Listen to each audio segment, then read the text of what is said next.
Il existe un secret si dangereux que les plus puissantes institutions du monde ont consacré des siècles entiers à son effacement.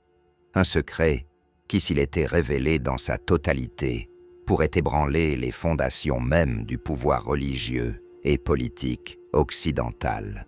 Ce secret porte un nom que l'histoire officielle a tenté de réduire à une simple dynastie médiévale oubliée, les Mérovingiens.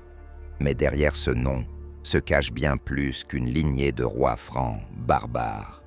Derrière ce nom se dissimule peut-être la plus grande conspiration de tous les temps.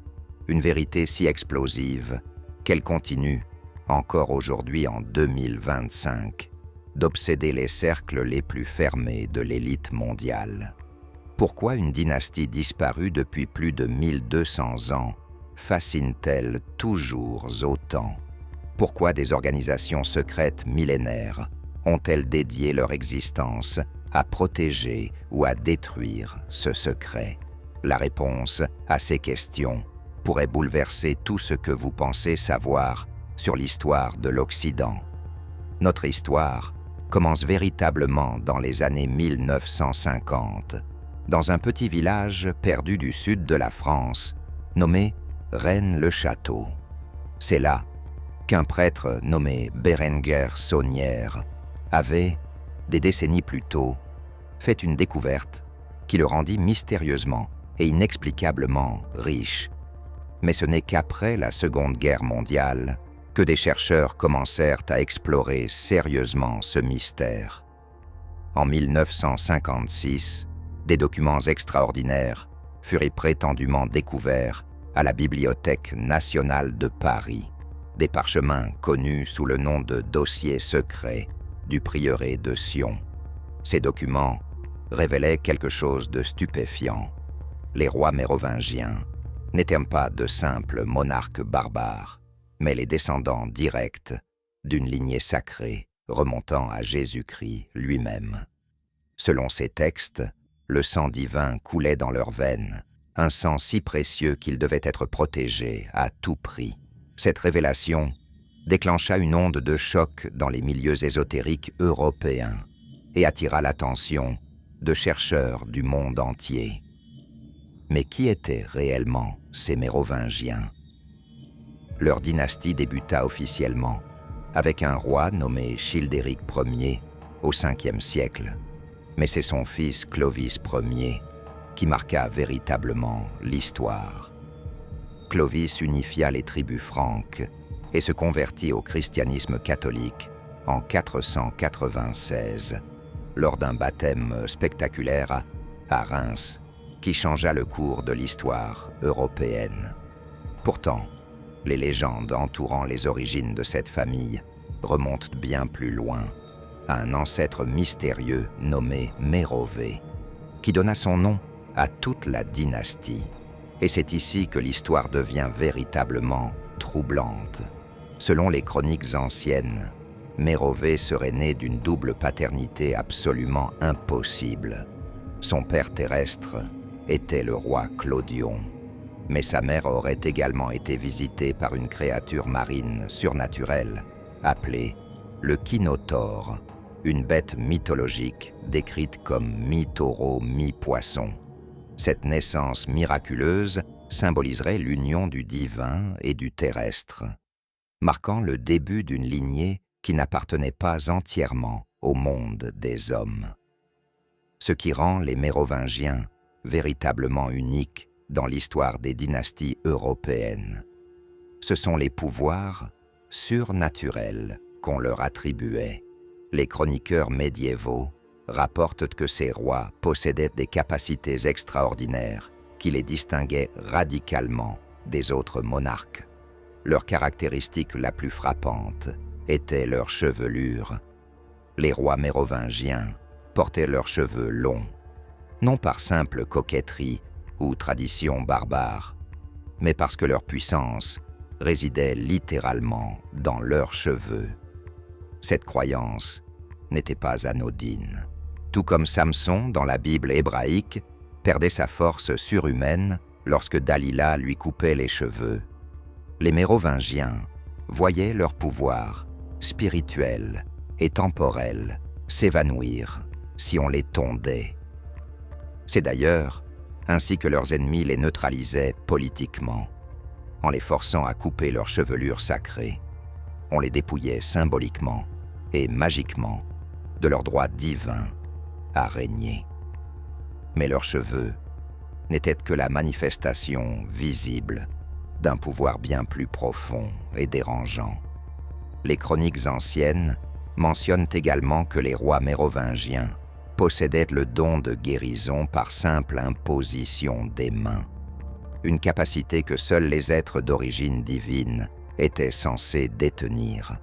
Des malades affluaient de toute l'Europe pour être touchés par ces monarques thaumaturges, espérant obtenir la guérison de maux que la médecine de l'époque ne pouvait traiter. Cette capacité de guérison miraculeuse était considérée comme la preuve irréfutable de leur lignée sacrée, un signe que le sang qui coulait dans leurs veines n'était pas ordinaire. Certains textes ésotériques vont encore plus loin, affirmant que les Mérovingiens pouvaient communiquer avec les forces invisibles, qu'ils possédaient une clairvoyance leur permettant de percevoir l'avenir, et qu'ils détenaient des connaissances secrètes transmises d'eux de génération en génération depuis les temps les plus anciens. Ces rois n'étaient pas de simples guerriers barbares christianisés, mais les gardiens d'une sagesse occulte qui remontait peut-être jusqu'aux mystères les plus profonds du christianisme primitif ou même au-delà. Mais voici la question qui devrait tous nous interpeller. Si les Mérovingiens n'étaient qu'une dynastie parmi d'autres, pourquoi l'Église catholique romaine et les élites européennes ont-elles orchestré leur anéantissement systématique? Pourquoi ont-elles tout fait pour effacer leur mémoire de l'histoire officielle, réduisant ces rois puissants au statut de simples barbares incultes? En 751, avec la bénédiction explicite du pape Zacharie, la dynastie mérovingienne fut renversée et remplacée par les Carolingiens, une famille qui n'avait aucune légitimité divine, mais qui était prête à servir les intérêts de Rome. Le dernier roi mérovingien, Childéric III, fut déposé, tondu et enfermé dans un monastère, marquant officiellement la fin d'une lignée qui avait régné pendant près de 300 ans. Mais était-ce vraiment la fin, ou le début d'une dissimulation qui dure encore aujourd'hui? Qu'est-ce que ces rois savaient exactement? Quels secrets détenaient-ils qui menaçaient à ce point l'autorité de l'Église? Si vous voulez découvrir les secrets que les puissants ne veulent pas que vous sachiez, abonnez-vous maintenant et laissez un commentaire avec votre théorie sur cette lignée mystérieuse, car ce que nous venons de révéler n'est que la surface d'un mystère qui plonge ses racines dans les fondations mêmes du christianisme et qui pourrait remettre en question tout ce que l'histoire officielle nous a enseigné. La vérité que nous allons maintenant explorer est si dérangeante qu'elle a été qualifiée d'hérésie absolue par l'Église catholique depuis des siècles.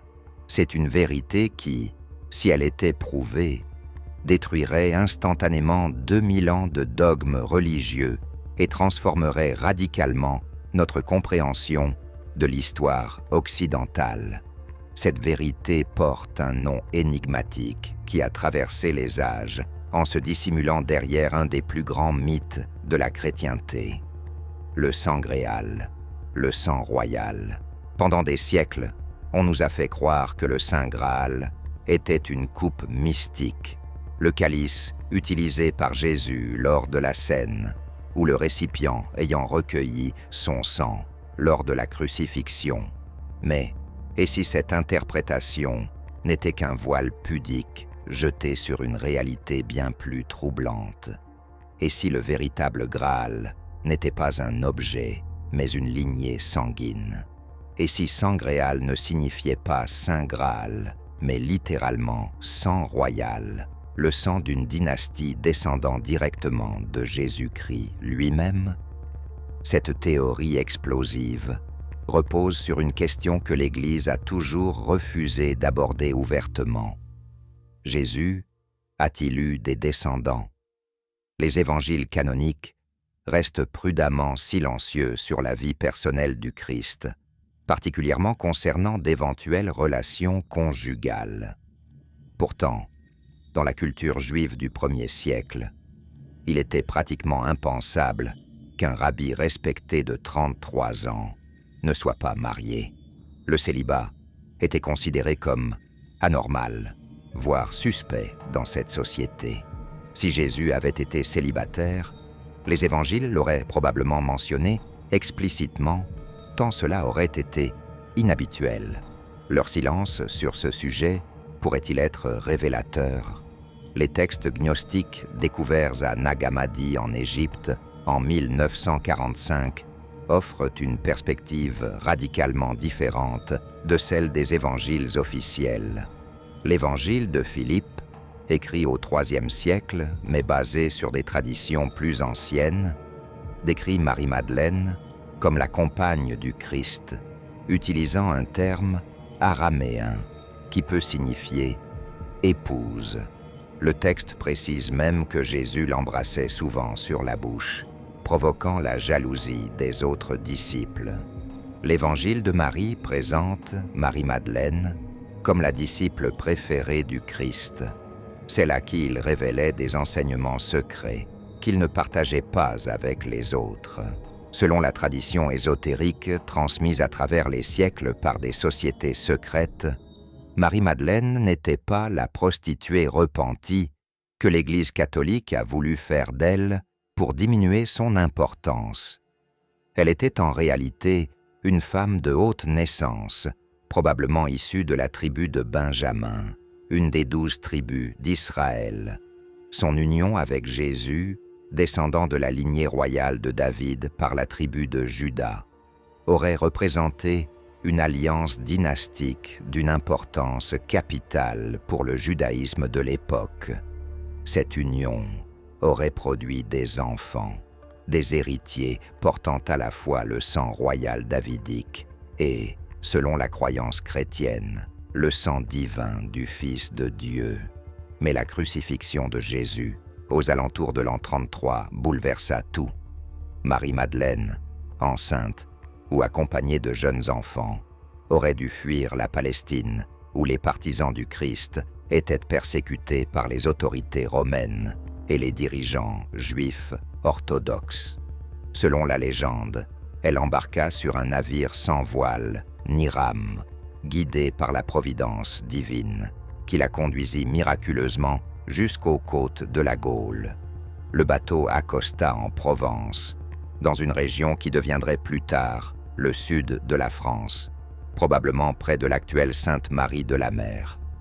Les traditions locales, qui persistent encore aujourd'hui, affirment que Marie-Madeleine vécut dans cette région pendant de nombreuses années, se retirant finalement dans une grotte de la Sainte-Baume, où elle passa les 30 dernières années de sa vie en ermite. Mais avant cette retraite spirituelle, elle aurait donné naissance à une fille prénommée Sarah, perpétuant ainsi la lignée sacrée en terre européenne. Cette Sarah, dont le nom signifie « princesse » en hébreu, serait devenue l'ancêtre d'une lignée secrète qui se mêla progressivement aux élites locales de la Gaule. Les descendants de cette union divine et royale auraient soigneusement préservé leur identité à travers les générations, attendant le moment propice pour révéler leur héritage. Les mariages stratégiques avec les familles nobles gauloises, puis franques, auraient permis à ce sang sacré de se diffuser parmi les tribus germaniques qui envahirent l'Empire romain, déclinant au Ve siècle. C'est à travers ces unions que nous arrivons à la naissance mystérieuse de Mérové au Ve siècle. Selon les chroniques franques, sa mère était l'épouse du roi Clodion, mais elle fut également visitée par une créature marine surnaturelle appelée le Kinotaure, pendant qu'elle se baignait dans l'océan. De cette double union naquit Mérové, portant en lui à la fois le sang royal franc et quelque chose d'infiniment plus ancien et puissant.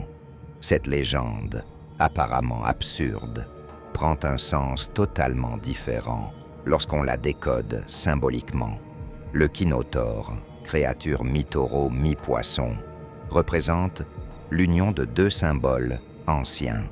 Le taureau, animal sacré associé aux divinités terrestres et à la force royale depuis la Mésopotamie antique, et le poisson, symbole secret des premiers chrétiens qui se reconnaissaient entre eux par le signe de l'Ichthys. Cette double nature symbolise parfaitement l'union du pouvoir temporel et de la lignée spirituelle du Christ.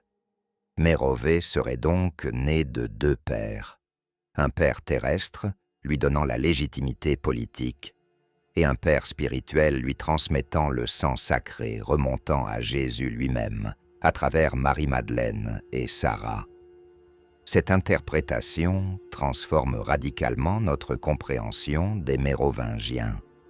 Ils n'étaient pas simplement des barbares chanceux qui conquirent la Gaule romaine en déclin, mais les héritiers conscients d'une mission sacrée, préserver et protéger la lignée divine du Christ en Europe.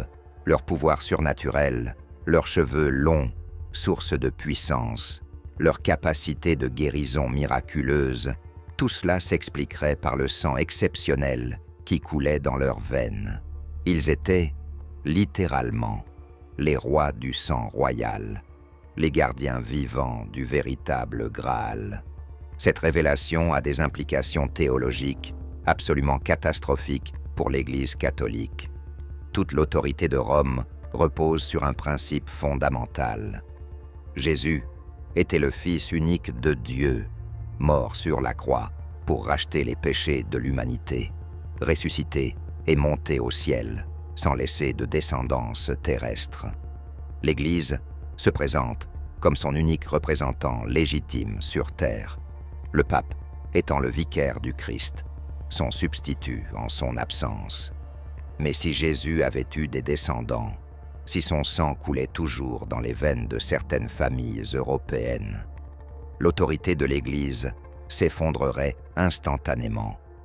Les véritables héritiers du Christ ne seraient pas les papes de Rome élus par des cardinaux, mais les descendants biologiques de Jésus, porteurs de son sang et donc de sa légitimité divine. Ces héritiers auraient un droit naturel et absolu à diriger la chrétienté, rendant toute la hiérarchie ecclésiastique illégitime et usurpatrice. On comprend alors pourquoi l'Église catholique a tout fait pour détruire les Mérovingiens et effacer leur histoire. Il ne s'agissait pas simplement d'une lutte politique ordinaire pour le pouvoir en Gaule franque, mais d'une guerre existentielle pour la survie même de l'institution ecclésiastique. Si les Mérovingiens représentaient vraiment la lignée du Christ, leur existence même constituait une menace mortelle pour Rome. Cette vérité expliquerait également pourquoi l'Église a systématiquement diabolisé Marie-Madeleine, la transformant de disciple préféré en prostituée repentie, effaçant ainsi toute trace de son rôle véritable comme épouse du Christ et mère de sa descendance. Le secret mérovingien n'est donc pas simplement une curiosité historique ou une théorie ésotérique fascinante. C'est potentiellement la plus grande conspiration de l'histoire occidentale. Une vérité si dangereuse que des institutions millénaires ont consacré des siècles et des ressources infinies à son étouffement. Et comme nous le verrons, cette conspiration ne s'est pas arrêtée avec la chute de la dynastie mérovingienne au 8e siècle. Elle continue aujourd'hui, dans l'ombre, protégée par certains et combattue par d'autres, attendant peut-être le moment où la vérité pourra enfin émerger sans détruire les fondations de notre civilisation. L'anéantissement de la dynastie mérovingienne ne fut pas le résultat d'un déclin naturel ou d'une défaite militaire honorable. Ce fut un assassinat méthodique, une trahison orchestrée sur plusieurs décennies par des forces qui comprenaient parfaitement l'enjeu véritable. Éliminer la lignée du sang sacré et installer à sa place une dynastie qui servirait les intérêts de Rome plutôt que de menacer son autorité. Cette conspiration atteint son apogée le 23 décembre 679 dans une forêt des Ardennes, lorsqu'un roi fut assassiné lors de ce qui semblait être une simple partie de chasse. Mais derrière ce meurtre, apparemment ordinaire, se cachait un complot d'une ampleur extraordinaire, impliquant les plus hautes sphères du pouvoir franc et peut-être même la papauté elle-même. Le roi en question s'appelait Dagobert II, et son assassinat marqua le début de la fin pour les Mérovingiens. Dagobert II était un roi mérovingien qui avait tenté de restaurer le pouvoir réel de sa dynastie face à la montée en puissance des maires du palais, ces administrateurs qui gouvernaient théoriquement au nom des rois, mais qui accumulaient progressivement tout le pouvoir effectif. Dagobert avait passé une partie de sa jeunesse en exil en Irlande, où il aurait été initié à des connaissances ésotériques, chrétiennes, celtiques, préservées loin de l'influence de Rome. À son retour en Austrasie, l'un des royaumes francs, il épousa Gisèle de Razes, une princesse wisigothique dont la famille prétendait également descendre de la lignée davidique par une voie différente. Ce mariage renforçait dramatiquement la légitimité dynastique et spirituelle de Dagobert, faisant de lui potentiellement le monarque le plus puissant d'Europe occidentale. Il commença à reprendre le contrôle effectif du gouvernement, diminuant l'influence des maires du palais qui s'étaient habitués à régner sans partage. Cette restauration du pouvoir royal constituait une menace directe pour les ambitions d'une famille, en particulier les Pipinides, ancêtres des Carolingiens. Le chef de cette famille était Pépin de Herstal, maire du palais d'Austrasie, un homme d'une ambition démesurée qui voyait dans les Mérovingiens affaiblis une opportunité de fonder sa propre dynastie. Mais Dagobert II, avec sa légitimité sacrée renforcée et sa détermination à gouverner réellement, représentait un obstacle insurmontable. Le 23 décembre 679, Dagobert partit chasser dans la forêt de Woèvre, accompagné de sa suite habituelle. Selon les chroniques officielles, il se serait éloigné du groupe principal et aurait été attaqué par un ou plusieurs assassins qui le poignardèrent pendant qu'il se reposait près d'une fontaine. Une lance lui transperça l'œil, le tuant sur le coup. Les meurtriers disparurent dans les bois et ne furent jamais retrouvés. L'enquête officielle conclut à une attaque de brigands, une explication commode qui satisfit peu de gens à l'époque. Les rumeurs commencèrent immédiatement à circuler, accusant Pépin de Herstal d'avoir commandité l'assassinat.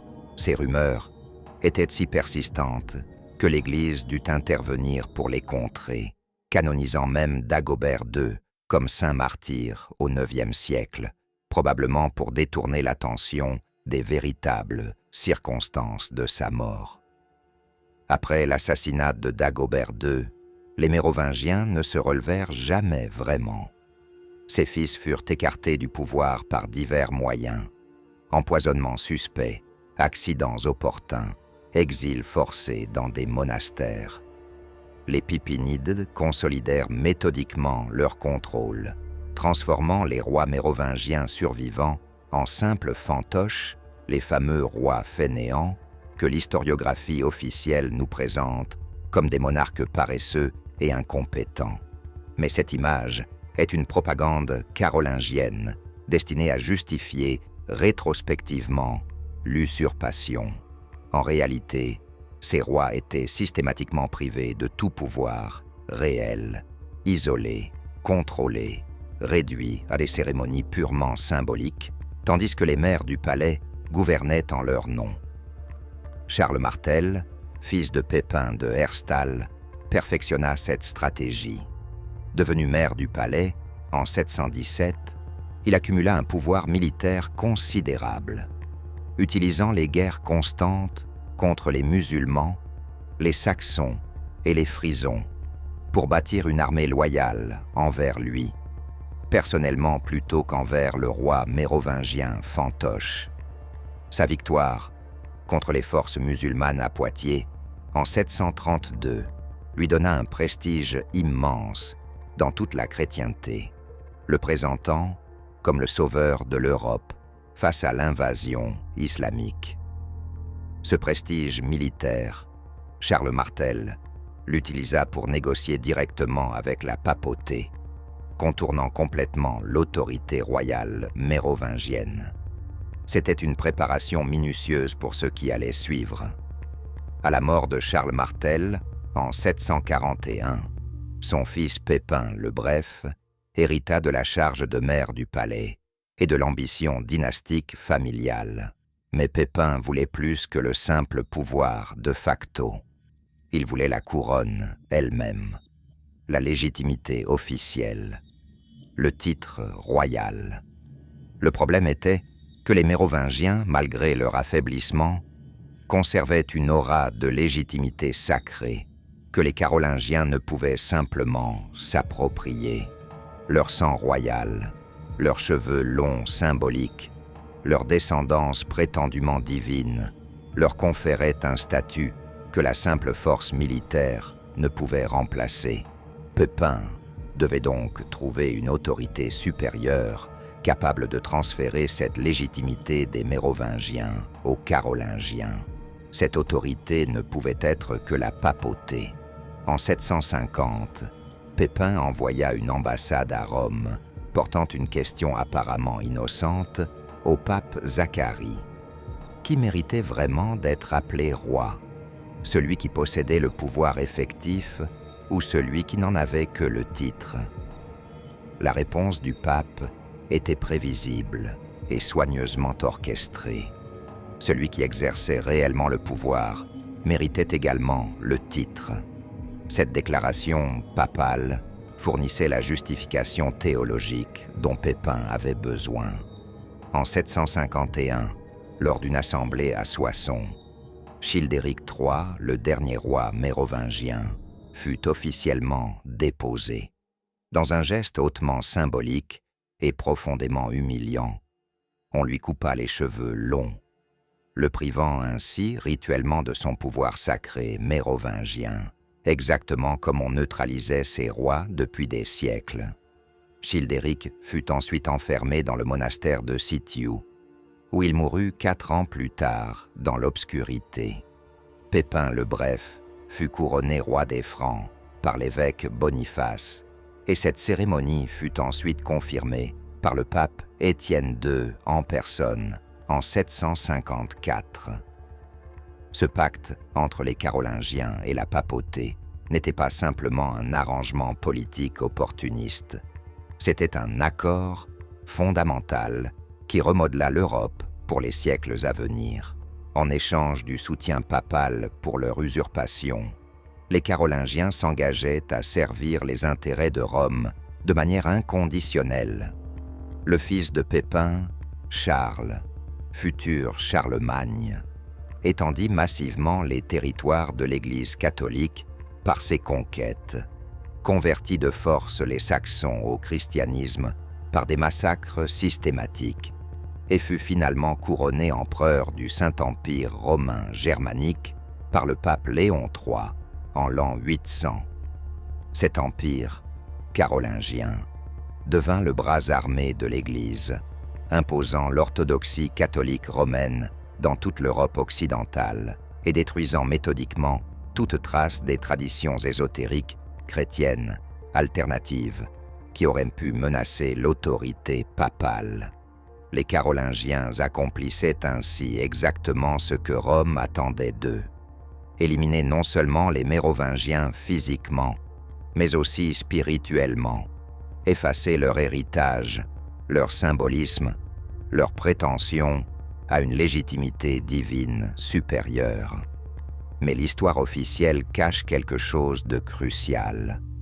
Tous les Mérovingiens ne disparurent pas en 751. Certaines sources ésotériques affirment que plusieurs branches de la famille survécurent au massacre orchestré par les Carolingiens.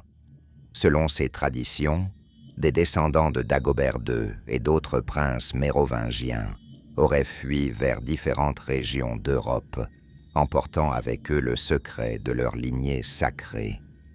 Certains auraient trouvé refuge dans les monastères irlandais et écossais, où le christianisme celtique préservait des traditions différentes de celles de Rome.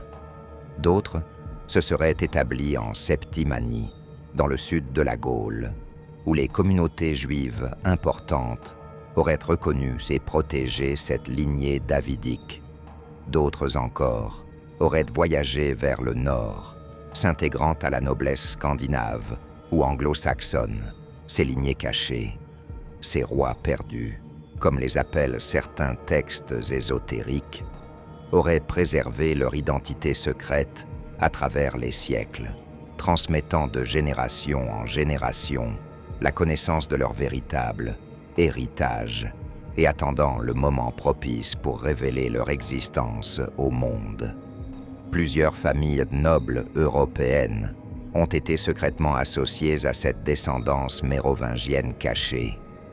Les Sinclair d'Écosse, constructeurs de la mystérieuse chapelle de Rosslyn, remplie de symbolisme ésotérique, sont souvent mentionnés comme gardiens de secrets mérovingiens.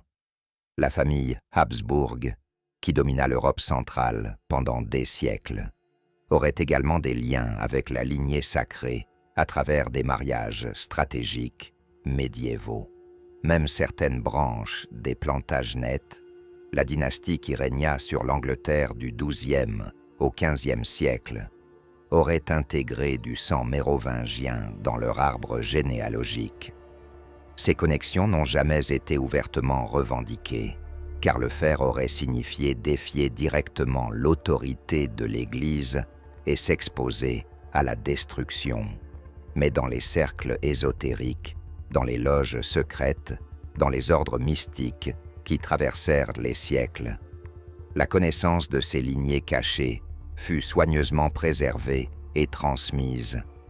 La question qui se pose alors est terrifiante dans ses implications. Combien de familles européennes actuelles portent encore ce sang sacré sans même le savoir? Et celles qui le savent, qu'attendent-elles pour se révéler?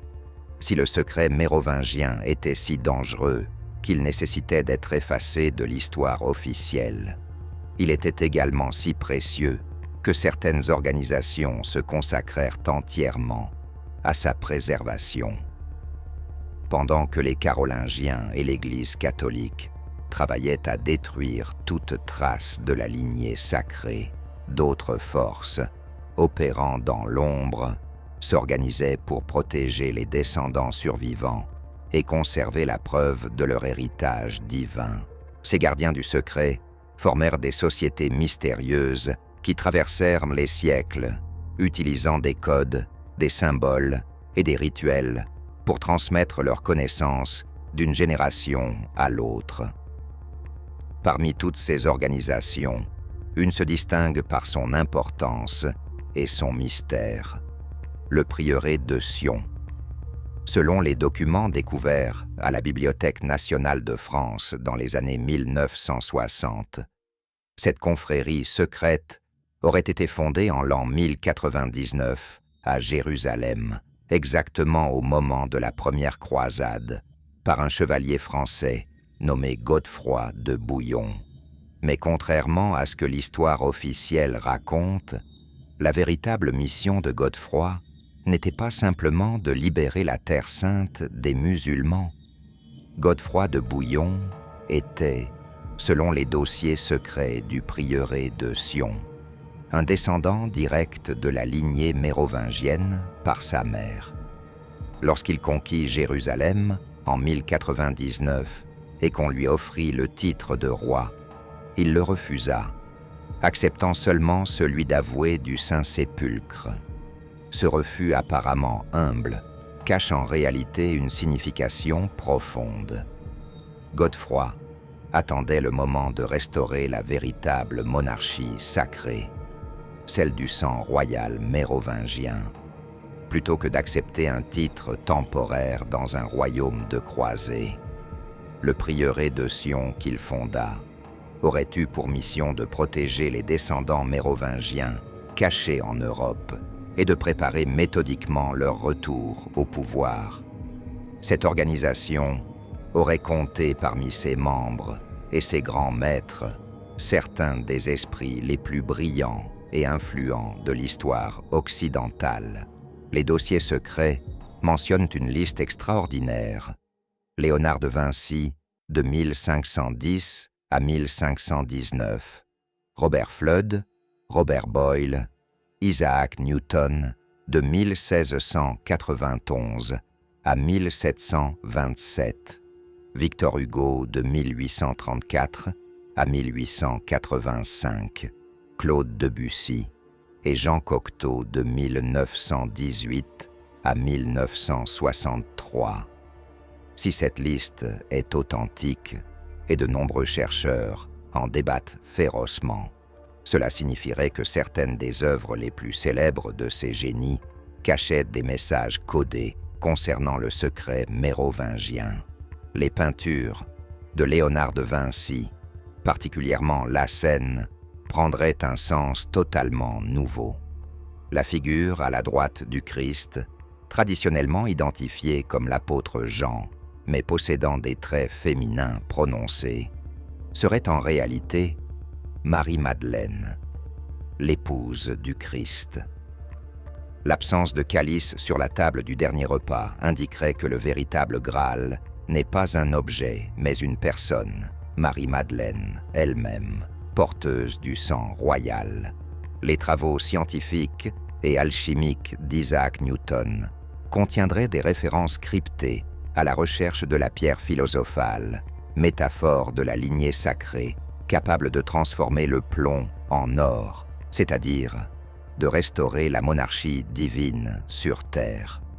Les romans de Victor Hugo, particulièrement Notre-Dame de Paris et Les Misérables, seraient truffés d'allusions symboliques à la lignée cachée et à son droit légitime au pouvoir. Cette tradition de transmission secrète aurait ainsi traversé les siècles, préservant le savoir interdit dans les œuvres d'art, la littérature et même la science. Mais le prieuré de Sion n'était pas seul dans cette mission.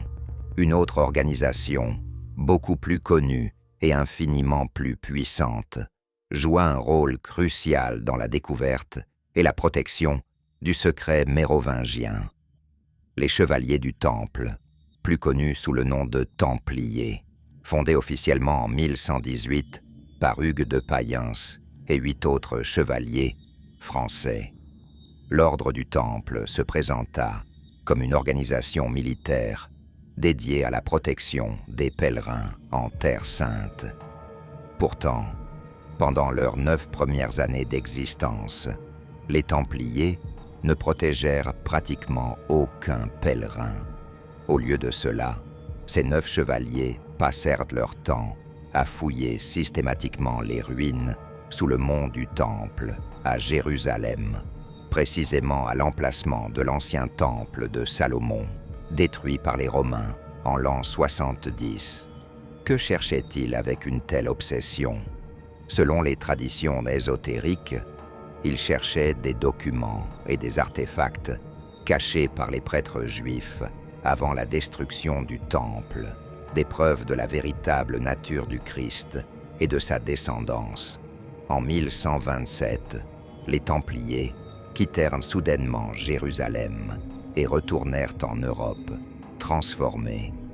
De simples chevaliers obscurs, ils devinrent rapidement l'organisation la plus riche et la plus puissante de la chrétienté, après la papauté elle-même.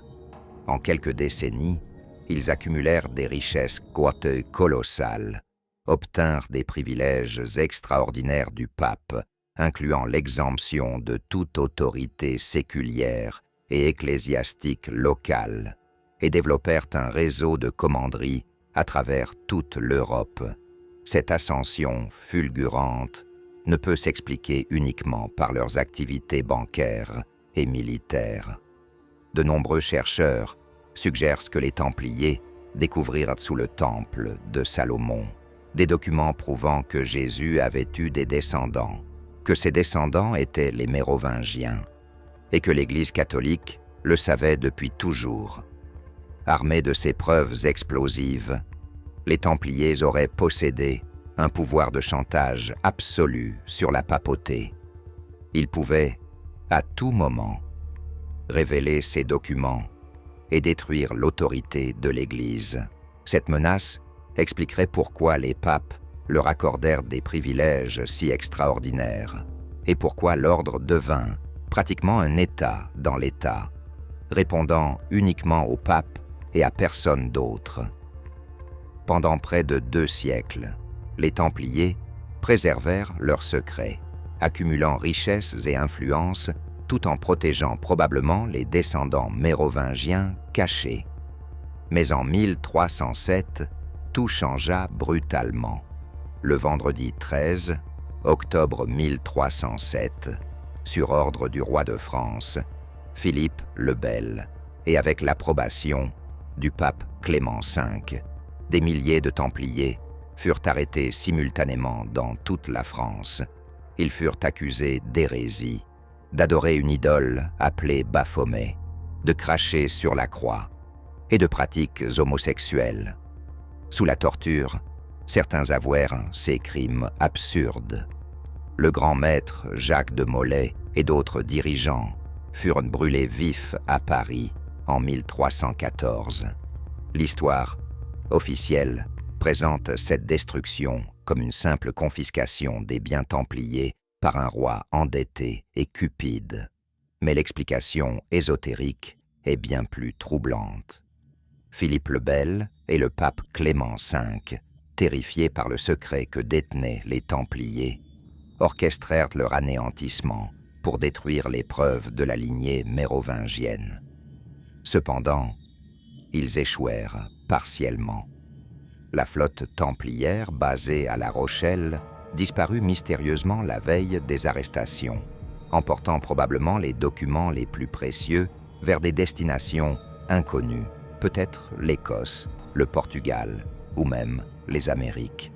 Cette tentative d'éradication du secret nous amène à un endroit particulier, un village minuscule du sud de la France qui devint au XIXe siècle l'épicentre d'un mystère extraordinaire. Rennes-le-Château. En 1885, un jeune prêtre nommé Bérengère Saunière fut nommé curé de cette paroisse pauvre et isolée dans les Pyrénées. Saunière était un prêtre ordinaire, vivant dans la pauvreté comme tous ses paroissiens. Mais en 1891, alors qu'il effectuait des rénovations dans son église délabrée dédiée à Marie-Madeleine, sa vie changea radicalement.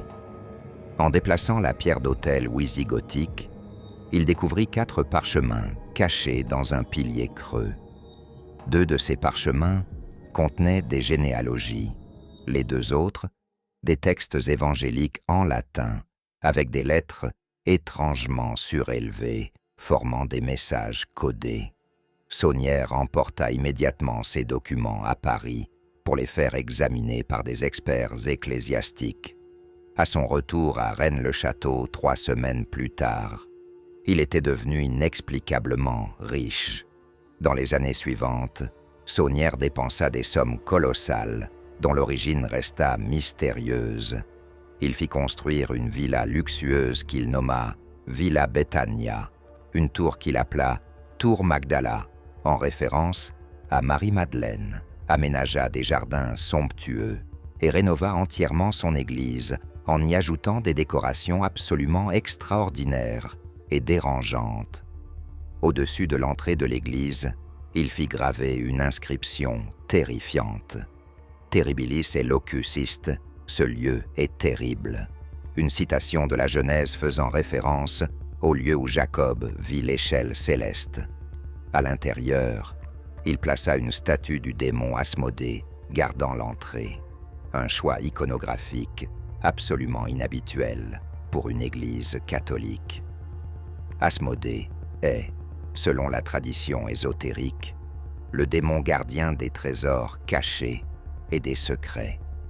Les fresques et décorations que Saunière fit installer contenaient de nombreuses anomalies. Marie-Madeleine est représentée de manière inhabituellement proéminente.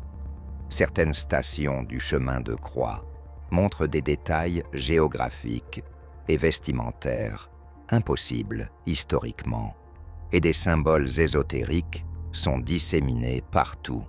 Les spéculations sur la source de la richesse de Saunière sont innombrables. Découvrit-il un trésor physique, peut-être l'or des Wisigoths, des Templiers, ou même du Temple de Jérusalem? Ou découvrit-il quelque chose de bien plus précieux, des documents prouvant la survie de la lignée mérovingienne, des preuves de la descendance du Christ? Cette seconde hypothèse expliquerait pourquoi Saunière reçut régulièrement la visite de personnalités mystérieuses, incluant l'archiduc Johann Salvator von Habsbourg, qui voyagea spécifiquement jusqu'à ce village isolé. Elle expliquerait également pourquoi l'évêché de Carcassonne tenta à plusieurs reprises de faire muter Saunière et pourquoi, après sa mort en 1917, son confesseur émergea du dernier sacrement, visiblement bouleversé, refusant de donner l'absolution aux mourants et ne parlant plus jamais de ce qui lui avait été confessé. Quelle vérité terrible, Saunière, révéla-t-il à ce prêtre pour le traumatiser à ce point? La réponse se trouve probablement dans les parchemins qu'il découvrit et dont les copies décodées révèlent des messages cryptiques. À Dagobert II roi et à Sion appartient ce trésor, et il est là mort. Ce message suggère que le trésor de Rennes-le-Château est lié directement à Dagobert II, le roi mérovingien assassiné. Le secret mérovingien ne fut pas seulement préservé par des organisations formelles comme le prieuré de Sion ou les Templiers. Il s'infiltra également dans d'autres sociétés secrètes qui fleurirent en Europe à partir du XVIIe siècle. La franc-maçonnerie, officiellement fondée en 1717 à Londres, intégra dans ses rituels et symboles de nombreuses références à la reconstruction du temple de Salomon, à la recherche de ce qui fut perdu et à des lignées royales cachées. Les hauts grades maçonniques, particulièrement le rite écossais ancien et accepté, contiennent des allusions directes aux Templiers et à leur mission secrète. Les Rose-Croix, ordre ésotérique apparu mystérieusement au début du XVIIe siècle, proclamaient détenir des connaissances anciennes sur la transformation spirituelle de l'humanité et mentionnaient dans leur manifeste la restauration future d'une monarchie sacrée. Toutes ces organisations, bien que différentes dans leur structure et leurs enseignements, partageaient une connaissance commune, l'existence d'une lignée sacrée cachée qui attendait le moment propice pour se révéler et transformer le monde. Ces gardiens du secret travaillaient patiemment à travers les siècles, préservant dans leurs rituels, leurs symboles et leurs enseignements la mémoire d'une vérité que l'histoire officielle avait condamnée à l'oubli. Nous sommes en 2025, plus de 1274 ans après la déposition du dernier roi mérovingien officiel. L'Europe moderne semble avoir définitivement tourné la page des monarchies sacrées, des lignées divines et des secrets ésotériques médiévaux. Les démocraties parlementaires dominent le continent. L'Église catholique a perdu l'essentiel de son pouvoir temporel et la science rationaliste a relégué les anciennes croyances au rang de superstition. Pourtant, dans les couloirs feutrés du pouvoir, dans les réunions secrètes des élites mondiales, dans les loges fermées des sociétés discrètes, le secret mérovingien reste obsessionnellement vivant. Loin d'être une simple curiosité historique pour érudits passionnés d'ésotérisme, ce secret continue d'influencer les structures de pouvoir contemporaines d'une manière que la plupart des gens ne peuvent même pas imaginer. La question n'est plus de savoir si les Mérovingiens ont réellement existé ou s'ils descendaient du Christ. L'histoire a confirmé leur existence historique, même si leur origine divine reste contestée. La véritable question est: pourquoi des institutions et des familles immensément puissantes continuent-elles, au XX et XIe siècle, à garder ce secret avec une détermination qui ne s'est jamais démentie? Certains chercheurs, indépendants, risquant souvent leur réputation académique et parfois même leur sécurité personnelle, ont révélé des connexions troublantes entre les grandes familles d'élite européennes et la lignée mérovingienne. Ces généalogies cachées, soigneusement occultées dans les archives privées et les documents scellés, montreraient que plusieurs dynasties qui ont dominé l'Europe jusqu'à nos jours descendraient directement ou indirectement du sang sacré mérovingien. Les Habsbourg, qui régnèrent sur le Saint-Empire romain germanique pendant des siècles, puis sur l'Autriche-Hongrie jusqu'en 1918, auraient intégré la lignée mérovingienne à travers des mariages stratégiques au Moyen Âge.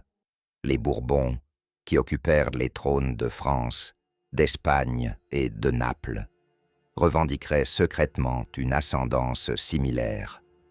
Même certaines branches des Saxe-Cobourg-Gotha, famille qui changea son nom en Windsor pendant la Première Guerre mondiale et règne toujours sur le Royaume-Uni, auraient des liens généalogiques avec les descendants mérovingiens cachés. Ces connexions ne sont jamais proclamées publiquement, car le faire serait admettre implicitement la validité de la théorie du sang sacré et donc remettre en question toute la structure religieuse établie par Rome. Mais l'influence du secret mérovingien s'étend bien au-delà des familles royales et aristocratiques européennes. Elle pénètre les organisations les plus puissantes et les plus opaques de notre époque moderne. Le groupe Bilderberg, fondé en 1954 par le prince Bernhard des Pays-Bas, rassemble chaque année environ 130 des personnes les plus influentes du monde, chefs d'État, dirigeants de multinationales, banquiers, intellectuels de premier plan. Ces réunions se déroulent dans un secret absolu, sans ordre du jour public, sans compte rendu officiel, sans présence médiatique. Les participants sont tenus à une confidentialité stricte concernant les discussions qui s'y déroulent. Pourquoi un tel niveau de secret pour ce qui est officiellement présenté comme un simple forum de discussion informelle? Certains chercheurs affirment que le véritable objectif du groupe Bilderberg est de coordonner le maintien d'une structure de pouvoir occulte remontant aux anciennes élites européennes, dont les Mérovingiens représenteraient la source la plus ancienne et la plus légitime. Les membres du Bilderberg seraient soit eux-mêmes des descendants de cette lignée, soit des serviteurs conscients de cet ordre secret millénaire.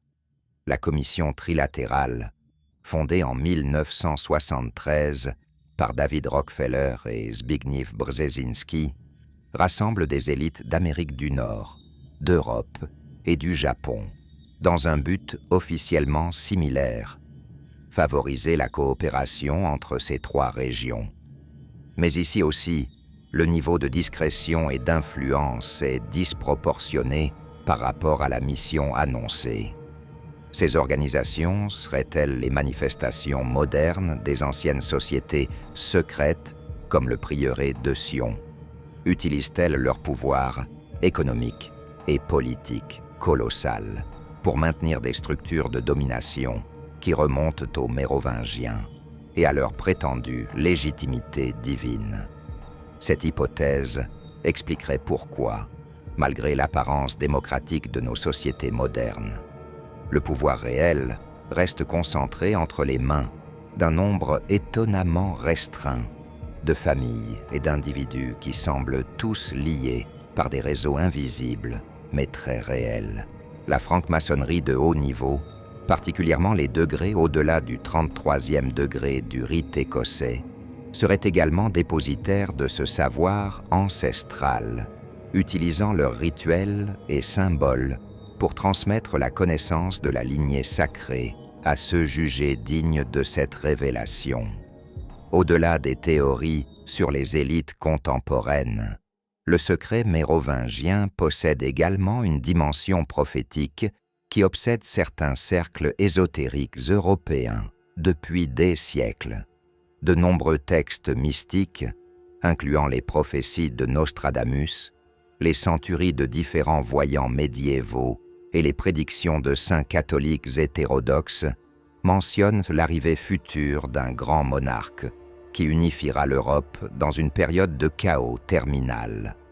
Ce roi sacré serait issu de la plus ancienne et légitime des lignées royales européennes, descendant directement de la Maison de France, mais portant en lui un sang encore plus ancien et plus pur. Les interprétations ésotériques de ces prophéties identifient clairement ce grand monarque comme un descendant mérovingien, le dernier héritier de la lignée du Christ qui émergera lors d'une crise civilisationnelle majeure pour restaurer l'ordre divin sur terre. Cette prophétie n'est pas simplement une curiosité pour collectionneurs de prédictions apocalyptiques. Elle est activement poursuivie par des cercles monarchistes et traditionalistes catholiques qui travaillent discrètement à identifier ce descendant légitime et à préparer les conditions de son avènement.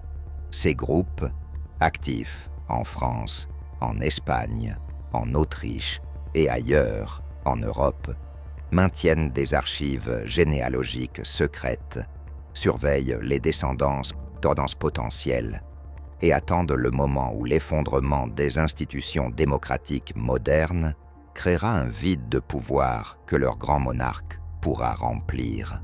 Pour eux, les crises actuelles, qu'elles soient économiques, avec les cycles d'effondrement financier, politiques, avec la montée des populismes et la fragmentation de l'Union européenne, ou spirituelles, avec la déchristianisation massive du continent, sont autant de signes annonciateurs du chaos prophétisé qui précédera le retour du roi sacré. Cette attente messianique du grand monarque mérovingien n'est pas une simple fantaisie marginale. Elle structure la vision du monde et les actions de réseaux influents qui possèdent des ressources considérables et des connexions dans les plus hautes sphères du pouvoir européen. Il prépare méthodiquement le terrain pour ce qu'il considère comme inévitable, le retour de la monarchie sacrée. Le secret mérovingien a également connu une explosion de visibilité publique au XXIe siècle grâce à un phénomène culturel majeur. Le roman Da Vinci Code de Dan Brown, publié en 2003. Ce thriller ésotérique, qui a vendu plus de 80 millions d'exemplaires dans le monde et a été adapté en film à succès en 2006, a popularisé auprès du grand public des théories qui étaient auparavant confinées au cercle d'initiés. Le roman présente une fiction basée sur les recherches réelles de Michael Begant, Richard Lee et Henry Lincoln, publiés dans leur livre « L'énigme sacrée » en 1982. Brown y raconte l'histoire d'un professeur qui découvre que le Saint Graal n'est pas un objet, mais la descendance du Christ à travers Marie-Madeleine, protégée secrètement par le prieuré de Sion et menacée par l'Opus Dei, organisation catholique ultra-conservatrice. Le succès phénoménal de ce roman a transformé le secret mérovingien d'une théorie ésotérique en un phénomène de culture populaire mondiale, familiarisant des millions de personnes avec des concepts qui étaient auparavant soigneusement gardés. La réaction de l'Église catholique face à ce roman fut extraordinairement violente et disproportionnée pour une simple œuvre de fiction. Le Vatican publia des démentis officiels, des cardinaux donnèrent des conférences pour dénoncer les thèses du livre, des évêques interdirent le film dans certains pays à majorité catholique, et l'Opus Dei lança une campagne de relations publiques massive pour réparer son image. Cette réaction révèle quelque chose de fondamental. Si le secret mérovingien n'était qu'une fantaisie sans fondement, pourquoi l'Église catholique investirait-elle autant d'énergie pour le combattre? Son insistance même à démentir valide paradoxalement l'importance du sujet. L'Église sait que la simple idée que Jésus aurait pu avoir des descendants sape irrémédiablement son autorité. Même si les preuves historiques demeurent contestables, le fait que des millions de personnes considèrent maintenant cette possibilité comme plausible représente une menace existentielle pour une institution dont la légitimité repose entièrement sur la divinité unique et sans descendance du Christ. Le succès du Da Vinci Code a accompli ce que des siècles de sociétés secrètes n'avaient pas réussi: faire entrer le secret mérovingien dans la conscience collective mondiale. Les implications politiques et religieuses de l'existence réelle de la lignée mérovingienne, descendant du Christ, seraient absolument révolutionnaires. Sur le plan religieux, cela détruirait instantanément 2000 ans de théologie catholique. Si Jésus avait eu des enfants, cela remettrait en question sa nature divine, telle que définie par les conciles œcuméniques. Les descendants biologiques du Christ auraient une légitimité spirituelle supérieure à celle du pape, rendant toute la hiérarchie ecclésiastique caduque. Cela pourrait provoquer le plus grand schisme de l'histoire du christianisme, avec une partie des fidèles reconnaissant l'autorité des héritiers du sang sacré, tandis que d'autres resteraient loyaux à Rome. Sur le plan politique, si des familles européennes actuelles pouvaient prouver leur descendance directe du Christ, elles posséderaient un argument de légitimité monarchique plus puissant que n'importe quel droit divin traditionnel. Cela pourrait théoriquement justifier la restauration de monarchies absolues dans des pays démocratiques, en s'appuyant non plus sur des traditions nationales, mais sur une ascendance divine universellement reconnue par les chrétiens.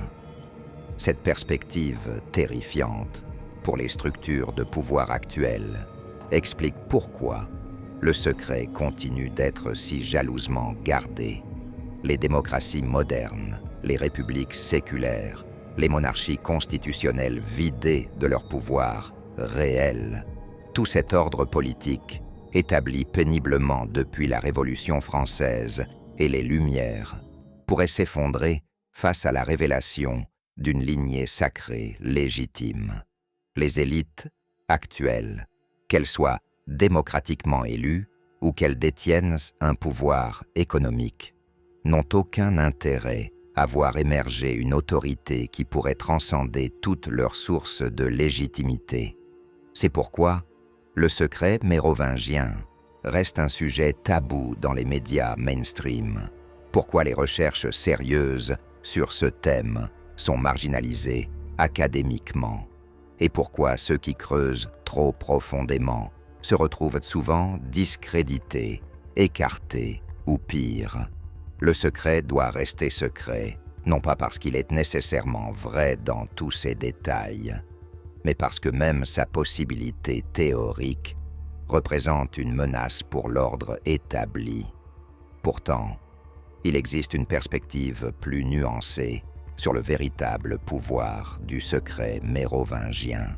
Peut-être que son importance ne réside pas dans sa véracité historique objective, qui restera probablement à jamais impossible à prouver ou à réfuter définitivement en l'absence de tests ADN sur des restes identifiés avec certitude. Peut-être que le véritable pouvoir de ce secret réside dans sa capacité à remettre en question les narrations officielles, à nous rappeler que l'histoire est toujours écrite par les vainqueurs et que les structures d'autorité qui nous paraissent naturelles et éternelles sont en réalité construites sur des fondations beaucoup plus fragiles qu'on ne l'imagine, que les Mérovingiens descendent réellement du Christ ou non importe finalement moins que ce que leur histoire nous enseigne. Les puissants ont toujours manipulé l'histoire pour servir leurs intérêts. Les institutions religieuses et politiques sont prêtes à tuer et à mentir pour préserver leur autorité. Et il existe des vérités alternatives qui, même si elles sont contestables, méritent d'être explorées plutôt que censurées. Le secret mérovingien fonctionne comme un révélateur, exposant les mécanismes de contrôle de l'information et du pouvoir qui opèrent encore aujourd'hui. Le mystère mérovingien nous rappelle que l'histoire officielle n'est jamais complète, jamais totalement objective, toujours filtrée à travers les intérêts de ceux qui l'écrivent.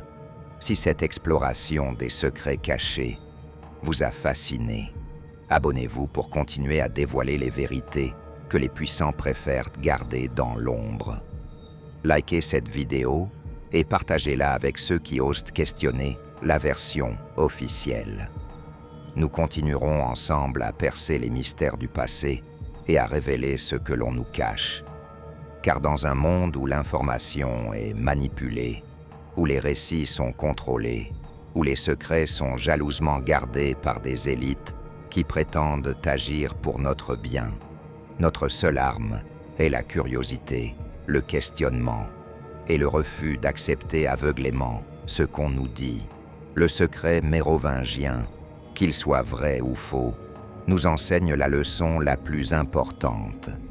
Ne croyez jamais que vous connaissez toute l'histoire, car la vérité est toujours plus complexe, plus fascinante et plus dangereuse que ce que l'on vous raconte.